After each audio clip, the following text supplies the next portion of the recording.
Aujourd'hui, nous commençons à Il Giardino. Deacon assure à Hope qu'elle est la bienvenue dans son espace supplémentaire avec Bess et parle de toujours soutenir sa fille. Hope voit le message de Brooke qui la pousse à rentrer à la maison, mais elle en a assez de sa mère et de Carter qui la trahissent. Hope a l'impression d'avoir tout perdu, et cela a été très important pour elle de pouvoir compter sur Deacon. Deacon compatit avec Hope, qui finit par avouer qu'elle pensait beaucoup à Liam et à la façon dont tout a déraillé après son divorce. Malgré toutes les difficultés qu'Hope a traversées, Liam a été la seule constante dans sa vie. Hope pourrait faire des prédictions sur un autre chapitre avec Liam une fois qu'il aura surmonté cette épreuve. Alors restez à l'écoute. Chez Forrester Création, Steffi se plaint à Ridge que Bill s'occupe de Luna.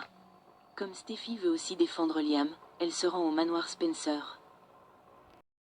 Chez Bill, Liam gît inconscient sur le sol. Il reprend ses esprits et peine à se relever.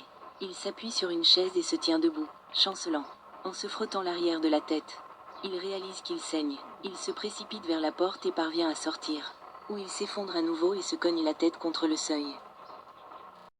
À la maison de la falaise, Finn crie à Kelly de se préparer, car son père sera là dans environ 1 heure. Il prend son téléphone et envoie un SMS à Steffi pour lui rappeler que Liam passe passer du temps avec sa fille. Finn se demande pourquoi Steffi ne lui répond pas tandis que Kelly sort de l'autre pièce. Elle a hâte de voir son père. Ils vont à la salle d'escalade. Passer du temps avec maman et papa. C'est ce qu'elle préfère. Finn le sait. Il lui dit qu'il l'aime et que rien ne changera jamais ça. Kelly confie à Finn qu'elle pensait que maman et papa seraient déjà là. Finn ne sait pas ce qui les retient. Kelly lui annonce que le bal père-fille approche. Finn dit que Liam sera ravi. Rien ne l'empêcherait d'y aller avec elle. Kelly a hâte. Chez Forrester Création, Brooke se demande si Ridge peut trouver de la compassion pour Hope concernant sa ligne, mais il n'en a visiblement aucune. Car Hope ne pense pas que ce qu'elle a fait était mal. Tandis que Brooke réfléchit à l'impact de cette prise de contrôle sur sa relation avec Ridge. Elle admet qu'il lui manque et le pousse à admettre qu'elle lui manque aussi.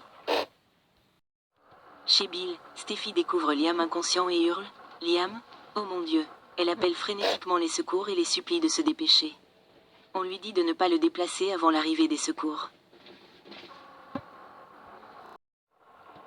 À l'hôpital, Liam est transporté en fauteuil roulant pour une possible hémorragie cérébrale.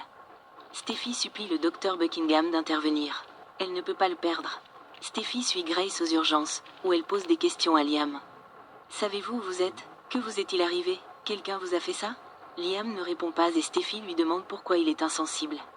Buckingham pense avoir subi une hémorragie intracrânienne, c'est-à-dire une accumulation de sang entre le cerveau et le crâne, empêchant l'oxygène d'atteindre le cerveau.